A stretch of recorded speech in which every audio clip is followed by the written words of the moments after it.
Ciao ragazzi, oggi iniziamo una piccola serie, saranno penso 3 video, un po' più pratici e non solamente tecnici. Mi è arrivato un po' di materiale e ho deciso di costruirmi una power station molto potente. Quindi questo sarà un video abbastanza lungo, diviso in 3 parti, in cui in una parte presenterò le batterie e come vado a fare tutta l'installazione delle batterie. La seconda parte riguarderà il BMS, i collegamenti, come si vanno a fare i cablaggi. E la terza parte sarà la messa in funzione anche dell'inverter con il relativo impianto elettrico. Bisognerà mettere un salvavita, un differenziale, mettere anche qui le terre, cioè fare un impianto completo come se fosse un impianto da posizionare a casa. Parliamo circa di 4 kW di potenza totale. Sono tutto componenti fai da te, quindi componenti tutto sommato molto economici, ma che messi insieme possono far diventare, diciamo, la power station molto interessante. Una serie quindi di 3 video che saranno divisi appunto nel discorso delle celle, l'energia che è fondamentale, perché la power station riesce a funzionare soltanto se ha una batteria proporzionata a quello che deve fare. Quindi celle, BMS, inverter. Questa power station potrà essere alimentata, quindi ricaricata direttamente dalla linea di casa, si potrà fare anche con i pannelli solari e ovviamente sarà in grado di alimentare praticamente qualsiasi cosa che funzioni fino a un massimo di 4 kW, quindi anche molto potente. Andremo a fare anche un ragionamento se può funzionare un sistema simile per far funzionare appunto una casa off-grid o un camper o una barca, cioè quindi riuscire a costruire un'isola assolutamente autosufficiente, utilizzando componenti tutto sommato economici, perché non andiamo a comprare qualcosa di già preassemblato e quindi diciamo sicuramente più facile da gestire, ma che costa anche ovviamente di più. E andiamo a analizzare ciascun componente per vedere effettivamente le prestazioni. Voglio però specificare subito che costruirsi una power station non sarà una cosa, diciamo, che io consiglio per chi deve iniziare l'avventura del fotovoltaico o il fai da te sugli impianti elettrici.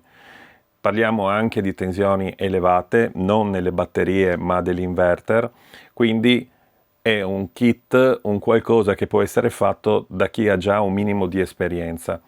Io cercherò comunque di darvi tutte le basi precise che possono essere utili per qualsiasi tipo di progetto. Quando parlerò delle celle, queste celle potranno essere utilizzate anche per alimentare i servizi di una barca piuttosto che di un camper. Quando parlerò del BMS, parlerò di come funziona il BMS, perché va inserito e quali sono le caratteristiche che bisogna andare a cercare e valutare nel BMS. Quando parlerò dei cavi, parlerò di come devono essere crimpati, come si sceglie un cavo e l'importanza del cavo. Quindi sarà un video su un qualcosa di pratico, alla fine vedremo il risultato finale, ma sarà anche un video dove prendete tante piccole informazioni utili per chi vuole iniziare questa avventura nel fai da te negli impianti elettrici, sempre con la massima sicurezza. Gli impianti fotovoltaici non sono impossibili da progettare o da costruire nel fai da te, assolutamente, però ci sono delle regole che se uno non le conosce rischia di avere danni e grossi problemi. Il 90% dei problemi sono dati proprio per la scarsa competenza o l'ignoranza in alcuni campi. Vedremo insieme in questo video quali sono le cose su cui bisogna stare più attenti per evitare di avere problemi. Partiamo dalle celle. Mi ha contattato un'azienda di Alibaba, si chiama Shenzhen Topway New Energy. Questa è l'azienda, è un'azienda grossa che lavora con Alibaba già da tanti anni e ha un magazzino anche in Europa, quindi riesce diciamo, a fornire le celle in circa 3-4 giorni, massimo 5 giorni lavorativi. Questa azienda produce anche pacchi batterie e ce li può dare anche in fai da te, quindi uno può comprare le celle, il cabinet e andarseli a costruire da solo a casa. È un progetto anche questo per me molto interessante e spero nel futuro di riuscire a farlo. Io sono seguito, vediamo, da Emily, che è una ragazza veramente simpaticissima e sempre molto disponibile. Quindi alla fine del video troverete tutti i riferimenti anche in descrizione se siete interessati all'acquisto dei prodotti, e qualsiasi dubbio potete contattarmi a me come messaggio, commento sul video o anche direttamente Emily. Troverete tutti i riferimenti e i link anche in descrizione. Mi ha mandato queste celle da testare, sono celle da 314 A, sono celle classe A e sono celle che sono proprio perfette per questo progetto. Devono essere abbinate a un BMS abbastanza potente. Considerate che il nostro inverter consumerà oltre i 150-170 A nel massimo consumo, quindi stiamo parlando di potenze molto elevate, ma queste celle, diciamo, rispecchiano le caratteristiche di cui ho bisogno. Sono state inviate 8 celle, questo vuol dire che posso costruire una batteria da 24 volt e la prima cosa da fare è proprio preparare il pacco batterie, in modo da avere la sicurezza che il pacco batterie sia quello giusto per quello che devo fare. Preparare il pacco batterie vuol dire non semplicemente assemblare le batterie quando arrivano, ma fare tutta una serie di cose che dovete fare anche voi per bilanciarle.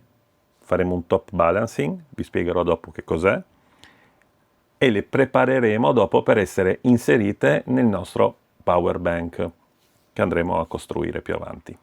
Ma iniziamo con le batterie. La prima cosa da fare, come vi ho detto, è fare un top balancing. Quando vi arrivano le batterie, vi arrivano praticamente cariche al 50%, che è la capacità giusta di stoccaggio per le batterie al litio. Se voi dovete mantenerle per tanto tempo, 1 mese, 2 mesi, 3 mesi, senza utilizzarle, la cosa migliore è mantenerle tra il 30 e il 50% di carica. Quindi queste, che sono 314 A nominali, sono arrivate con una carica compresa tra i 100 e i 150 A, cosa che per me non è possibile valutare perché non possiamo sapere esattamente quanta energia c'è dentro. Anche se posso misurare il voltaggio, questo non è direttamente proporzionale con la carica della batteria. Cosa farò allora subito? Inizierò con un caricabatterie da 24 volt per batteria litio per avvicinarmi alla capacità massima totale, tenendo sott'occhio le tensioni di ciascuna cella. Io ho già controllato e queste 8 celle che mi sono arrivate sono molto ben equilibrate, sono tutte quante con uno scarto di 2-3 millivolt massimo tra una cella e l'altra. Questo vuol dire che sono tutte quante della stessa partita e probabilmente sono state caricate tutte nello stesso identico modo. Quindi posso permettermi di caricarle mettendole in serie. Se io non sono sicuro o se con il voltmetro mi accorgo che le tensioni sulle celle sono molto diverse, questo vuol dire che probabilmente le celle sono cariche in un modo diverso. Non posso metterle in serie e caricarle col mio caricabatterie, perché qualcuna arriverà velocemente alla carica massima e qualcuna invece rimarrà completamente o mediamente scarica. Portando a una tensione troppo alta le celle già cariche, andremo a rovinarle, cosa che non voglio fare assolutamente. Quindi adesso andrò a metterci dentro un cinquantina di ampere, più o meno, con le celle tutte quante in serie, per portarle almeno il 70-l'80% di carica, e dopo andrò a fare un top balancing mettendole tutte quante in parallelo e alimentandole col mio piccolo alimentatore che ho lì. È un alimentatore comunque che eroga 5, 6, 7 ampere, ma ci vorrà comunque un po' di tempo per portarle tutte alla massima capacità. Una volta fatto questo, posso rimetterle in serie e andarle a scaricare con il battery tester per controllare la capacità totale di questo pacco batterie e quindi anche le caratteristiche che avrà il mio pacco batterie una volta che andrò a farlo funzionare. Iniziamo subito quindi a vedere i vari procedimenti per preparare il nostro pacco batterie. Vediamo un po' meglio allora cosa troviamo nella confezione. In ogni scatola andremo a trovare 4 celle che sono divise ovviamente all'interno della scatola. Andremo a trovare le barrette, saranno 4 le barrette. In realtà le barrette non le trovate con questa guaina termorestringente, però è la prima cosa che faccio io.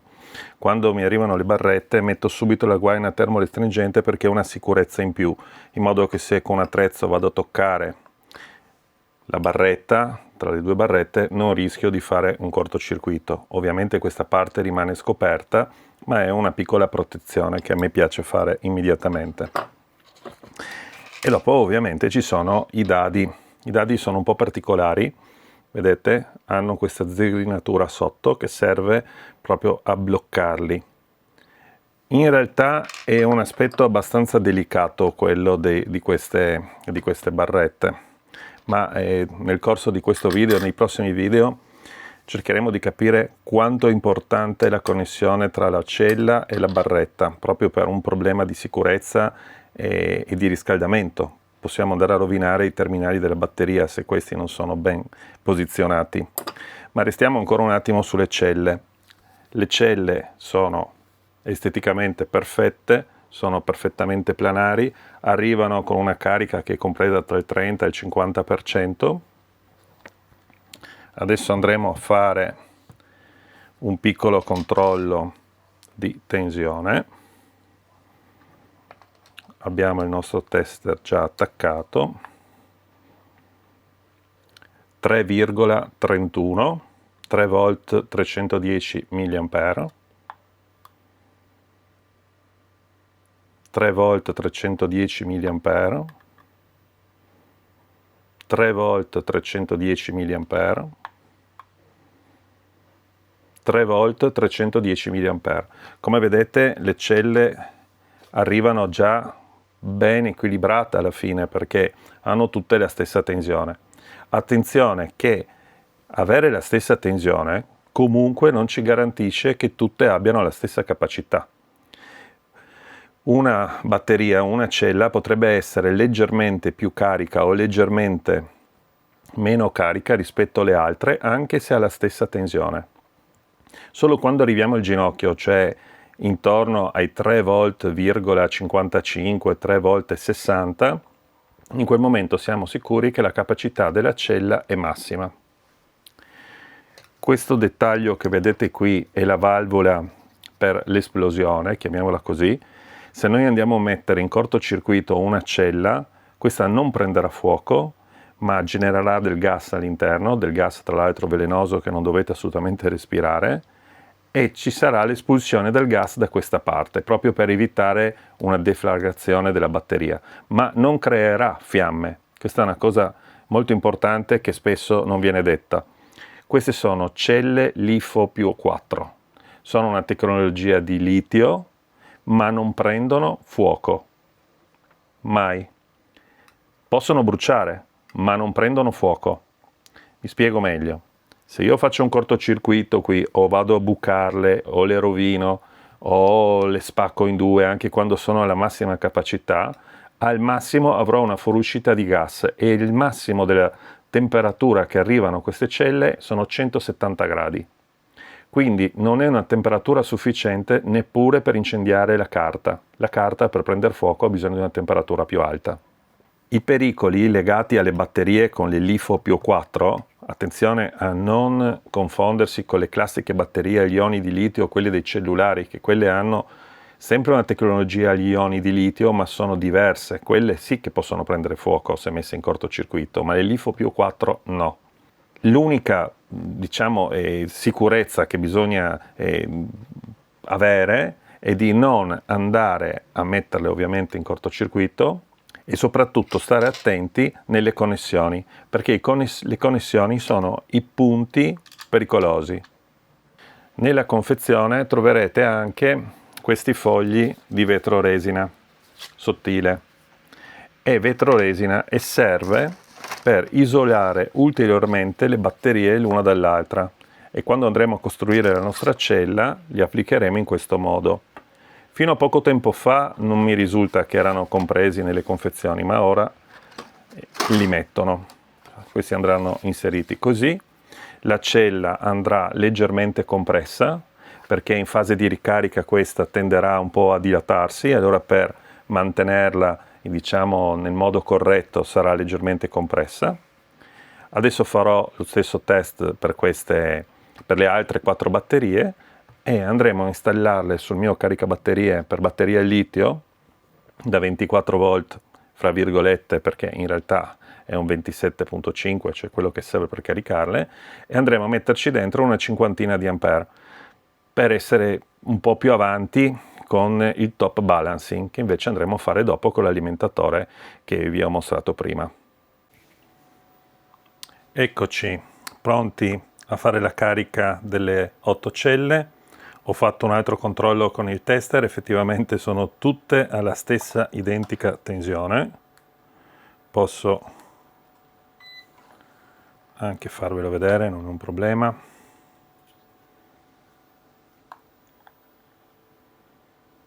(3,31) 3,31 3,31 3,31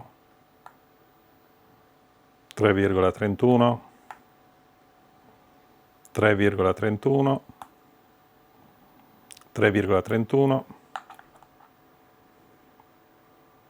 3,31 3,31.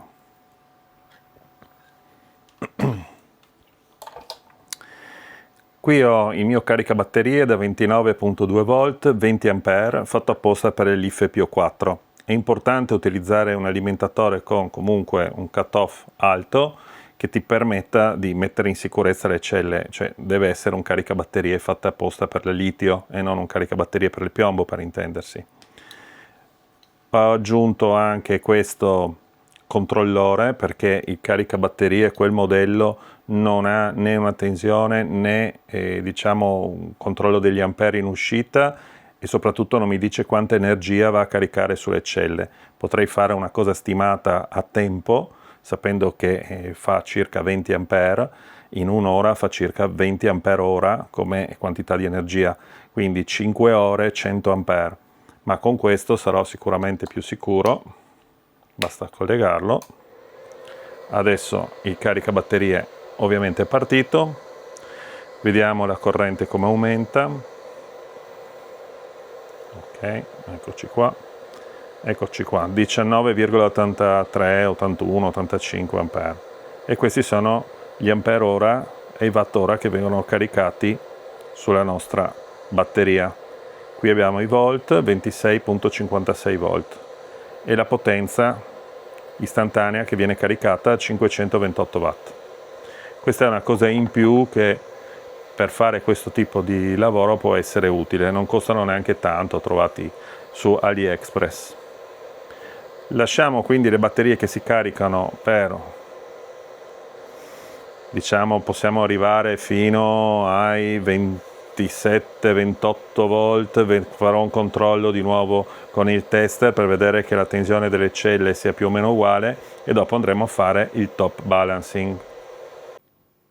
La prima cosa da fare è mettere tutte le batterie in pratica in parallelo. Qui noi abbiamo 8 celle, quindi dobbiamo metterle tutte in parallelo e andiamo a utilizzare i ponticelli che ci vengono dati in confezione. Prendendo 8 celle in realtà noi avremo solo una serie di ponticelli. Io qui ne ho usati 2 perché avevo 2 serie. Se voi ne avete soltanto 4 di ponticelli dovrete andare a fare 4 batterie alla volta e non tutte 8. Comunque si mettono tutti in parallelo. In questo momento, se voi andate a controllare con il tester, andrete a vedere che la tensione ovviamente su tutte le celle è uguale. Io queste celle le avevo già precaricate, ma comunque adesso andiamo a fare proprio l'equalizzazione.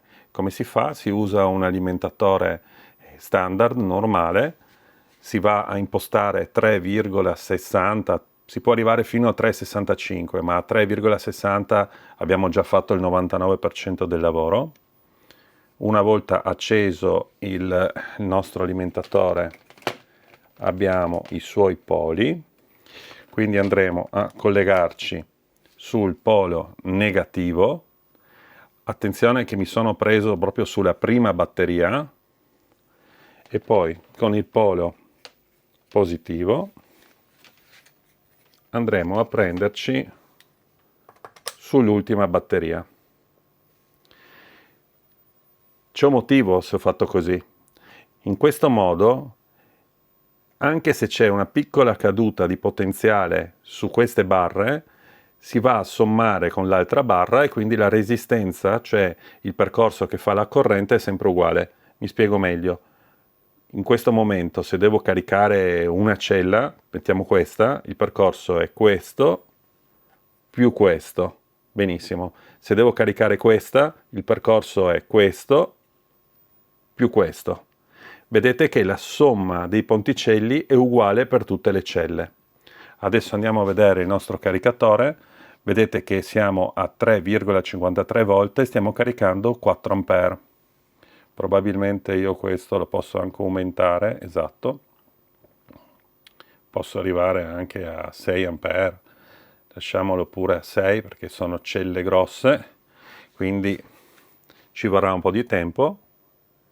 E adesso si lasciano a riposo, così, in carica, e torneremo più tardi quando saranno arrivate a 3,60 volt, ancora pochissimo, quindi comunque ancora un po' di carica ci vuole. Anzi, abbasserò un po' la corrente, così si equalizzano ancora meglio. A 5 A. Quando saremo pronti andremo a usare il battery tester per fare una scarica del pacco batterie che sarà a 24 volt perché verranno spostati i ponticelli.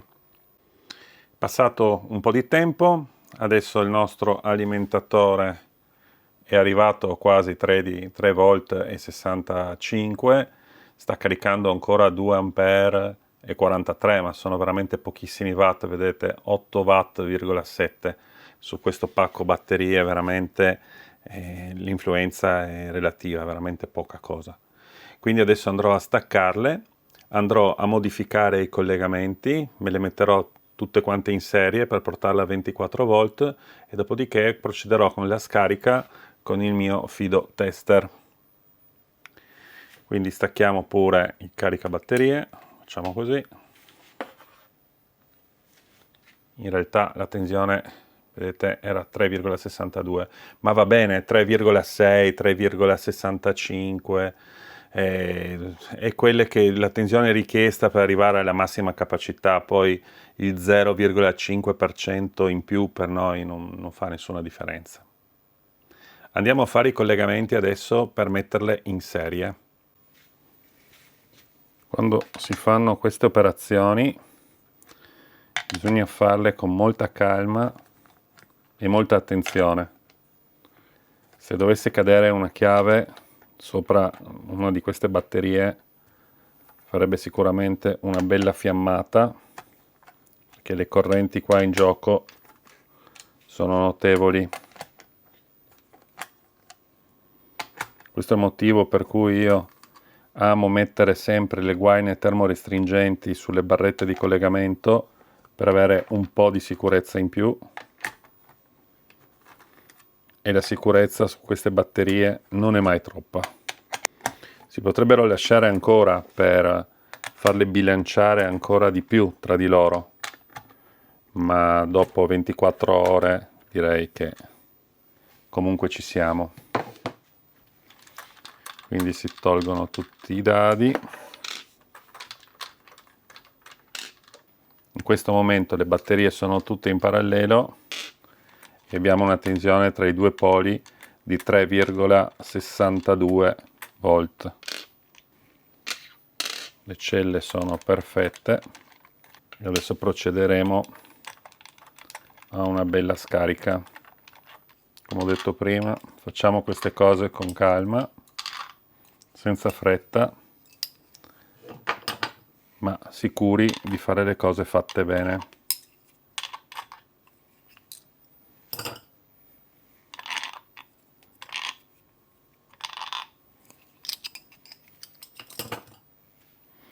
Allora,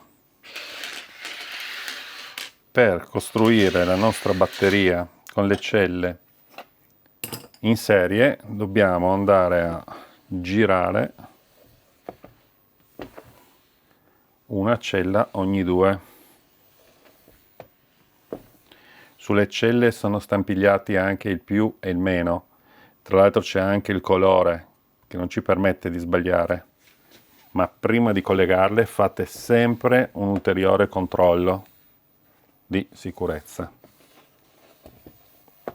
Celle sono perfette, bellissime.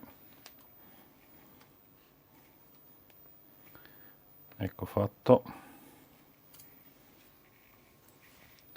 Adesso riprendiamo i ponti, decidiamo se da questa parte vogliamo avere il polo positivo o il polo negativo. Visto che sul tester ho qui il polo negativo, lo terrò da questa parte, quindi partirò con il polo positivo e vado a costruirmi la serie positivo, negativo e così via. Mi raccomando ragazzi, non sbagliate, perché se mettete questa barretta qui, mettete queste 2 celle in cortocircuito e ovviamente non è una cosa buona da farsi. Si posizionano tutte le barrette e si vanno a chiudere con i dadi. Quando andiamo dopo a costruire la batteria definitiva, questi dadi devono essere stretti con la chiave di nanometrica. Devono essere stretti il giusto, né troppo ma neppure troppo poco. Se lasciamo dei dadi non stretti abbastanza, si formano dei punti in cui non c'è un contatto perfetto, quindi si crea una resistenza.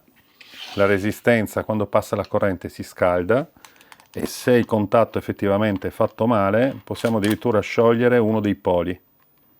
Quindi mi raccomando, quando andate a scaricare le batterie o anche caricarle, ricordatevi di controllare sempre che tutti i dadi siano stretti bene, proprio per non avere problemi.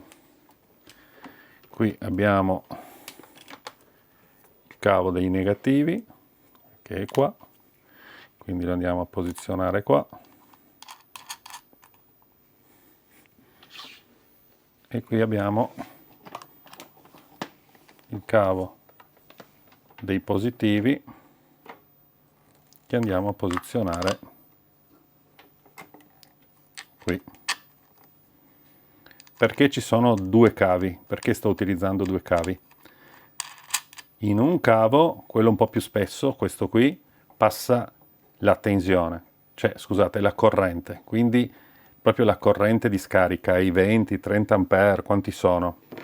Sull'altro, quello più sottile, lo uso semplicemente per controllare i volt sulla batteria, perché se noi andiamo a misurare durante il funzionamento la tensione che c'è tra questo punto e il polo del nostro scaricatore, vedremo che su questo cavo c'è una caduta di tensione che può essere anche di 0,2-0,3 volt. Questo ovviamente va a rovinare la lettura di tutti i dati. I cavi si scaldano, dissipano potenza, a noi sembrerà di avere una batteria meno potente, invece è semplicemente colpa del cavo. Quindi adesso vado a dare una stretta. Non occorre una stretta mortale, ma dopo guarderemo sul datasheet quanti newton bisognerebbe dare proprio per essere precisi.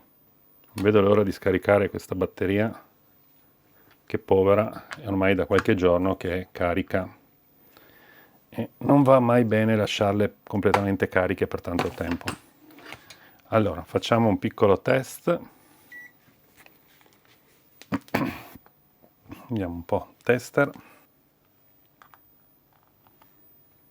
28,46 volt. A 22 volt andrò a togliere completamente l'energia. Controlliamo ancora un attimo che sia tutto quanto ok. Bene. A questo punto iniziamo la scarica a 400 watt. Sono 14 ampere di scarica e qui dopo andremo a leggere la capacità.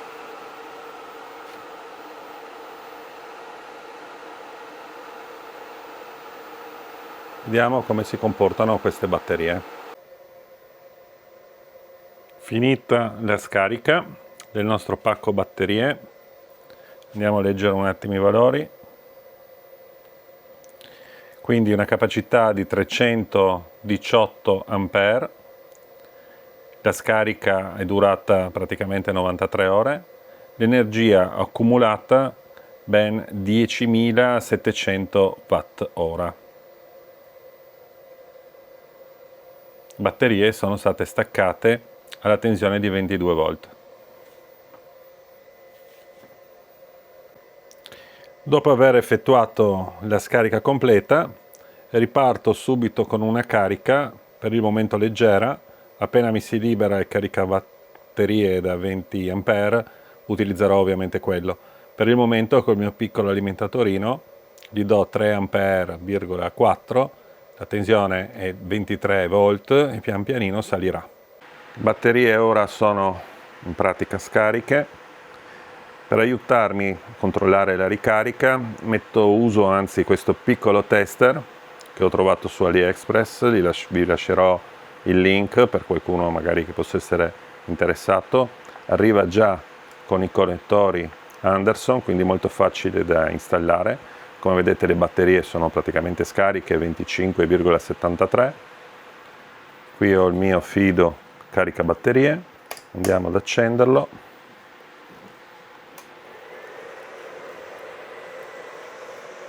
Batteria in carica.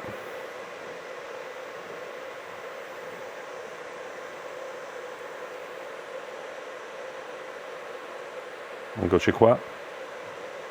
Così controllerò anche quanto caricare le batterie. Adesso stiamo mettendo dentro 19,96, 0,90 ampere, con una potenza di 518 watt. Ed eccoci finalmente qui con le nostre batterie. Abbiamo finito la carica, abbiamo finito la scarica, dopodiché l'ho ricaricata di nuovo al 100% e adesso le ho portate a un 30-50% di carica circa, le ho scaricate per altri 200 A, quindi hanno ancora un 130 A dentro. Ho controllato la resistenza interna di tutte le celle. Siamo a 80, 86, 80, questa anche un po' migliore, 65, 80, 90, 90 e 80. Allora, vediamo un po'. Abbiamo fatto prima un top balance, abbiamo equilibrato tutte le celle a circa 3 volt,62, 63. Abbiamo utilizzato gli stessi ponticelli. Dopodiché, dopo aver fatto il top balance con l'alimentatore, le abbiamo scaricate. Adesso le ho ricaricate con un caricabatterie da 24 volt, sono quelli a litio, quindi arrivano a 27,6, però le ho ricaricate soltanto per un'ottantina di ampere. Ecco, queste batterie per essere utilizzate, per essere diciamo inserite come pacco batterie, devono lavorare con un BMS. BMS è anche un equalizzatore attivo, in modo che mantenga sempre le celle in perfetta forma. Io ho comprato questo BMS, eccolo qui, il Daily.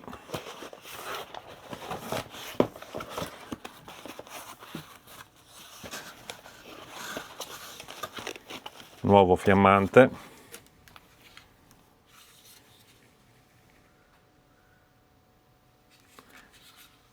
Questo è un BMS da 300 A.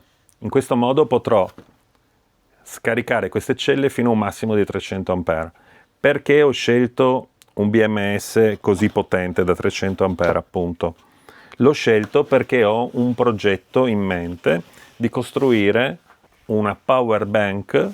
Prima però di iniziare a costruire il tutto, voglio darvi qualche informazione che secondo me è molto importante e spesso nei video non trovo queste cose ed è un peccato perché sono cose secondo me molto importanti. La prima cosa è le barrette. Le barrette devono essere di qualità. Queste sono barrette in rame stagnato. Io ci ho aggiunto un pezzettino di termoristringente in modo di avere un po' di protezione in più. Queste vanno montate senza nessuna rondella sotto, devono appoggiare perfettamente sulla cella e questa asola serve proprio per gestire la dilatazione della cella quando va in carica. Quindi va montata senza nessuna rondella con il suo dado che abbiamo visto prima, eccolo qua.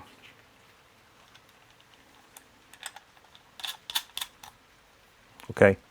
Questo dado non deve essere stretto semplicemente con una chiave come questa. In questo caso per fare i test di carica e scarica va benissimo anche una chiave normale se uno poi ha un po' di manualità e sa gestire la forza. Però questi dadi devono essere tirati, vediamo dov'è, eccolo qua. Quando andiamo a costruire il nostro pacco batterie, vanno tirati con una pinza apposita, che è una pinza dinamometrica, una chiave dinamometrica. Adesso vi mostro, per esempio, la mia. Io ne ho due, ce n'è una anche lassù, qua non si vede, è molto più grande, quindi non va bene per questo servizio. Questa è la chiave dinamometrica. Come vedete qui sono incisi i valori di forza massima che devo far agire sul mio attrezzo. Questo perché non bisogna stringere troppo questi dadi, ma neppure troppo poco. Se noi andiamo a stringerli in un modo grossolano a mano, rischiamo di essere troppo poco stretti o troppo stretti. In tutti e due i casi non va assolutamente bene. Se è troppo stretto rischiamo di rovinare il polo della batteria, si può proprio staccare dalla batteria, quindi creare un danno sulla batteria stessa. Se non sono sufficientemente stretti, ci sarà un cattivo contatto tra il dado, la piastra sotto e la piastra di conduzione. In questo punto si formerà una temperatura, cioè si alzerà la temperatura, perché ci sarà una resistenza, la resistenza per la legge di Ohm sviluppa un'energia, questa energia è energia termica e andrà a scaldare il polo e la piastra. Questo è uno dei motivi per cui si verificano gli incidenti con le batterie al litio. Il 90% dei casi è dovuto proprio a problemi in cui l'impianto non viene costruito nel modo corretto, proprio per quanto riguarda lo spessore dei cavi, delle barrette e tutti i fissaggi. Vi faccio vedere un'altra cosa riguardo proprio i cavi, che è anche molto importante. Farò un video su questa cosa qua perché devo spiegarla proprio bene a tutti. Questo è un kit economico di capicorda. Se non sbaglio questo è stato preso su Amazon. L'aveva preso un mio amico. Questo modello di capicorda non vale nulla. Guardate il spessore. Questi sono quelli giusti. Guardate un po'. C'è una differenza sostanziale, enorme. Utilizzare questo capicorda economico, che è anche di rame, spero che sia di rame, rispetto a un capicorda di qualità è completamente diverso. Non tanto per il problema della conduzione in questo punto, che comunque si verifica, perché essendo di spessore più sottile, qui non riesce a passare tanta corrente e si scalda tantissimo, ma soprattutto io non riuscirò a crimparlo nel modo corretto, non riuscirò a schiacciare, a creare si chiama proprio saldatura a freddo, tra il connettore, il capicorda e il cavo. Vi faccio vedere come si va a fare un lavoro di questo tipo. Ecco qua per esempio un cavo, questo è un cavo doppio isolamento, vediamo se riesco a metterlo a fuoco, vedete?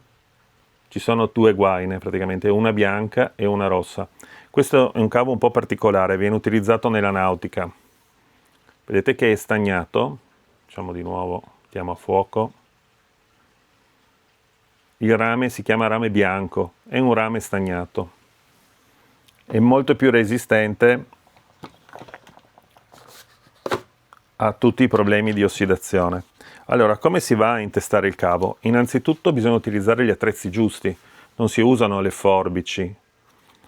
Questo qui per esempio non è neanche stato tagliato bene, allora si va a utilizzare la forbice, quella fatta apposta per questi cavi di potenza, si va a tagliare un pezzettino,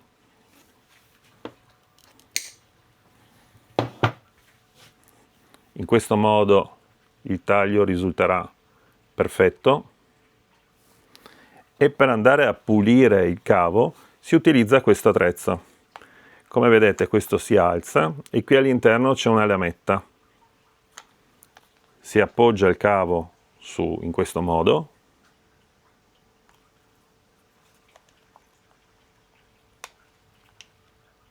Si guarda un po' prima la misura. Ok? Dopodiché si gira e si tira.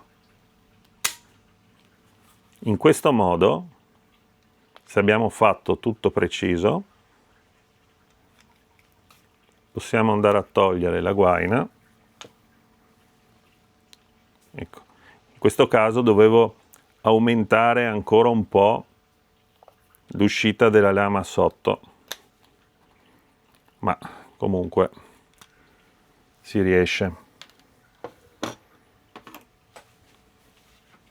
Vedete? Questo è un cavo preparato nel modo corretto, è un po' corto, però dipende molto dal capicorda. A questo punto si va a inserire il capicorda per controllare, deve stringere bene e questo andrà asserrato con un'apposita pinza. Tanto lo facciamo ancora un pelino più grande perché manca ancora qualche millimetro, quindi solita operazione.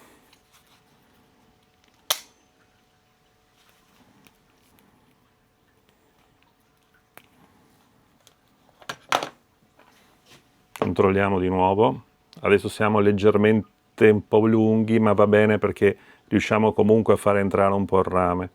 Facciamo un controllo, si gira un po' per farlo entrare,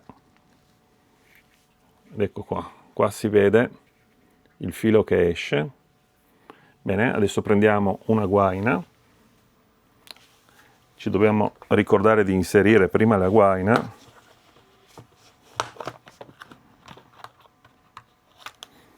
le guaine sono queste, sono delle guaine termorestringenti, possiamo inserirla di qua, ma per far prima possiamo farlo anche dalla parte opposta.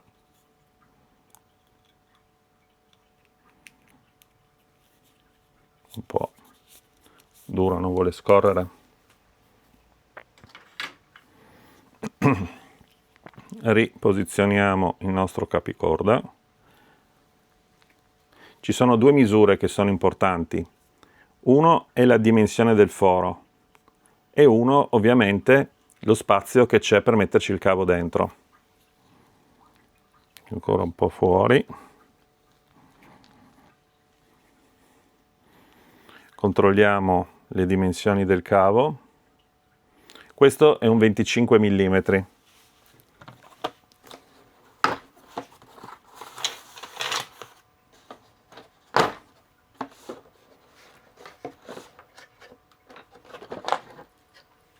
Io normalmente uso questa pressa.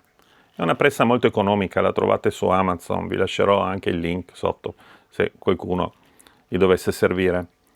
Bisogna scegliere il morsetto giusto da applicare sulla testa. In questo momento abbiamo un 16 e ne dobbiamo mettere un 25.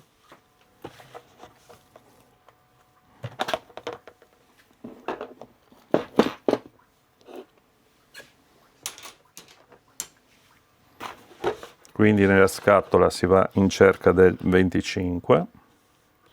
Potrebbe essere questo. Eccolo qua. Questo è il 25.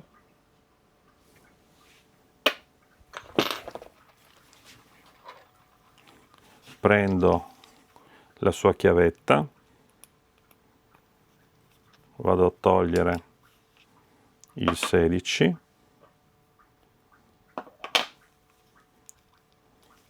faccio uscire la pinza,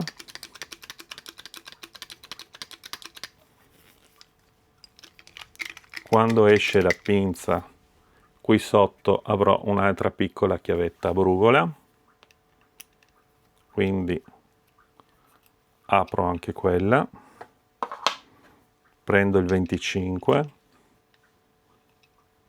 così, stringo un po',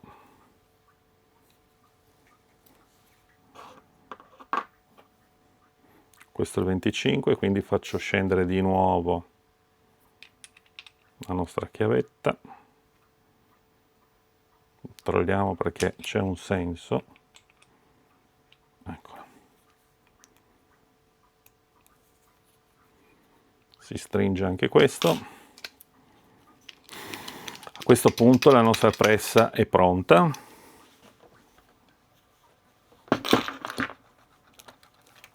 Allora, fatto così a me non piace, perché c'è ancora troppo rame fuori, vedete? Anche facendo così rimangono fuori un paio di millimetri. Quindi vado a tagliare di nuovo un pezzettino di rame, cerchiamo di farlo giusto questa volta. Questa guaina non si muove e anche lei è troppo giusta.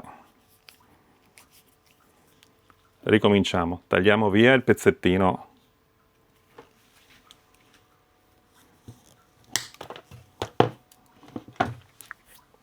A questo punto regolo anche questa rama un po' meglio, perché come vi ho detto prima non è uscita abbastanza, era regolata su un altro tipo di cavo.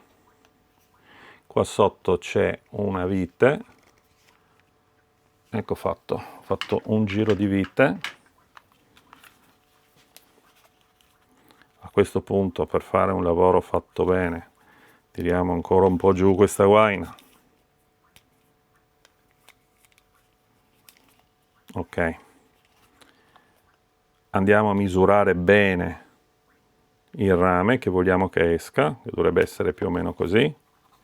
Facciamo ruotare la nostra taglierina e dopodiché tiriamo. Come vedete, quando è regolata giusta si fa veramente in un attimo. Prendiamo il capicorda. A questo punto il capicorda è perfetto. Ok? E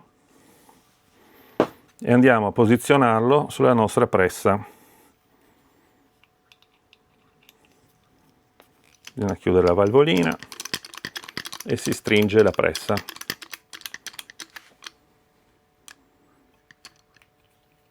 Allora, possiamo stringerla in tutte le posizioni, a me piace questa.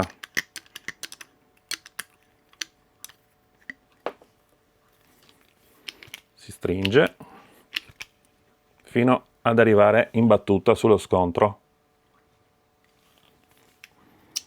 questo punto si apre ed ecco il risultato finale. Spero si riesca a vedere bene.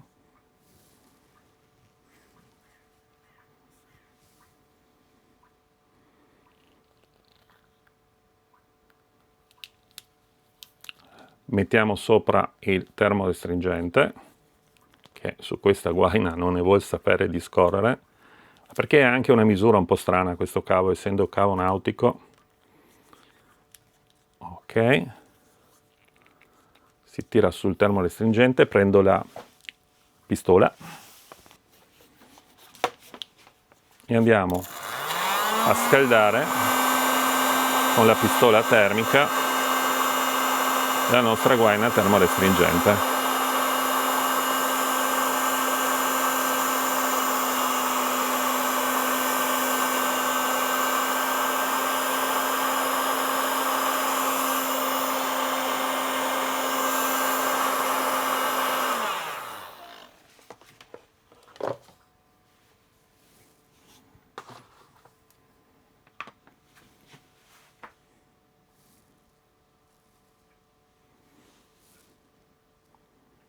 Ecco qui.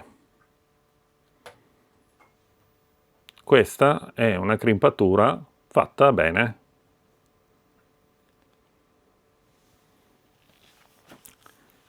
Dobbiamo sempre ricordarci di utilizzare cavi di sezione adeguata per il carico che devono sopportare.